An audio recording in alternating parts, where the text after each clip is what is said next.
আজকের বিষয় মহিলাদের বার্থলি ল্যান্সিস্ট। বার্থলি ল্যান্সিস্ট ভালো হতে কতদিন ওষুধ খেতে হয়, ওষুধ সেবন করতে হয়? ভিউয়ার্স, বার্থলি ল্যান্সিস্ট মহিলাদের একটি ব্যাধি। এই ব্যাধি অনেক মহিলাদের হয়ে থাকে। প্রত্যেকটি রোগের জন্য চিকিৎসা গ্রহণ করতে হয়।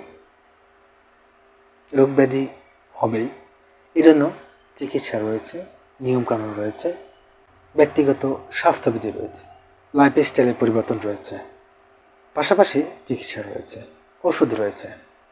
এখন বিষয় হচ্ছে যে বার্থলি ল্যান্সিস্ট ভালো হতে কতদিন ওষুধ সেবন করা লাগে, বা একজন মহিলা বার্থলি ল্যান্সিস্টের কারণে তিনি কতদিন ওষুধ সেবন করবেন।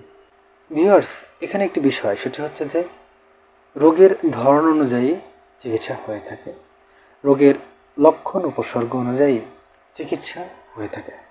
রোগটি তার কতদিনের এবং কত পুরনো এবং কতদিন ধরে তিনি এই রোগে আক্রান্ত, অন্য কোনো সমস্যা রয়েছে কিনা, এই সম্পূর্ণ বিষয়ের উপরে চিকিৎসা হয়ে থাকে, ওষুধ সেবন করা লাগতে পারে।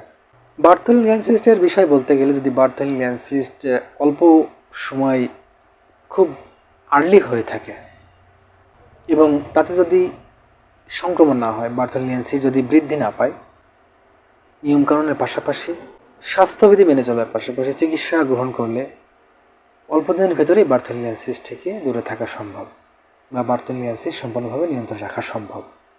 এক্ষেত্রে বোঝাই যাচ্ছে যে চিকিৎসা নিলে বা ওষুধ সেবন করলে খুব তাড়াতাড়ি এই সমস্যা থেকে তিনি মুক্তি লাভ করতে পারেন। অপরদিকে যদি কারো এই বার্থলি ল্যান্সিস্ট সংক্রমণ হয়ে থাকে এবং সিস্টে সংক্রমণের ফলে একটি ফোড়ার মতন আকৃতি ধারণ করে, পুঁজ হয়, সমস্যা অনেক বেশি হয়ে থাকে, তাহলে তার চিকিৎসা একটু সময় লাগতে পারে। এর সাথে তার ওষুধও একটু সময় ধরে সেবন করা লাগতে পারে। এটি সম্পূর্ণ রোগের ধরন অনুযায়ী, লক্ষণ উপসর্গ অনুযায়ী হয়ে থাকে। ভিউয়ার্স, ভালো থাকবেন, সুস্থ থাকবেন, নিরাপদে থাকবেন। আয়ান হোমিও ক্লিনিক এই চ্যানেলটির সাথেই থাকবেন এবং চ্যানেলটিকে অবশ্যই সাবস্ক্রাইব করে রাখবেন। আজকে এই পর্যন্তই, দেখা হবে অন্য কোনো একটি ভিডিওতে।